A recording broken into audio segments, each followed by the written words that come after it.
When you've eliminated all that is impossible, then whatever remains, however improbable, is probably also not true, and you should reinvestigate what you thought was the list of impossible things. No, wait, that's not how the Sherlock Holmes quote goes. When you have eliminated all which is impossible, then whatever remains, however impossible, must be the truth. This quote was brought back up recently when a friend from many years ago gave me a call last night. This was a good friend of mine and my old roommate from college, and we reminisced about one of these trips we took through Roswell, New Mexico.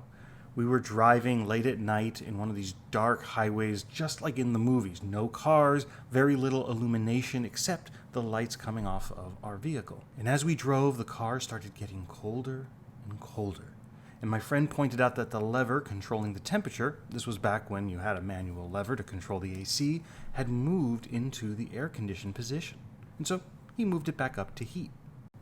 And this would be all well and good, except it happened again and again and again. He kept putting it back up on warm, and after a few minutes it would be cold again. He, of course, immediately turned to me and said, "Are you making it colder?" I said, "I haven't touched it." And I put my hands up to show, no hands near the lever. He, of course, didn't believe me and had one eye looking out at me, and that is when it happened.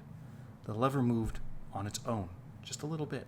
We thought maybe it was an issue with the vehicle. We moved it back up, except it happened again and again as well, this time starting to move not only back, but forth, back and forth in an irregular, organic, lifelike pattern. And there was no relationship to anything going on with the car, the speed, bumps in the road, nothing like that. But most terrifying, when my friend reached down finally to move it, it fought back. Fought back going cold, fought back going warm. He was done. He was like, "Look, I've eliminated all of the options. Aliens? Ghosts?" Except he hadn't eliminated quite all of the options.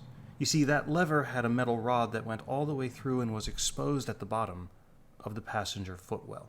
And by taking off my left shoe, I was able to get my toe around it enough to move it with my left foot. And when I revealed it to him, after realizing he was way more scared than I had meant him to be, he didn't talk to me for about 24 hours. And so last night I shared with him that my primary memory of that event is how bad I still felt at accidentally making him that scared. And my friend responded that he actually didn't remember being angry with me, but rather taking away one lesson, that the Sherlock Holmes quote should arguably go,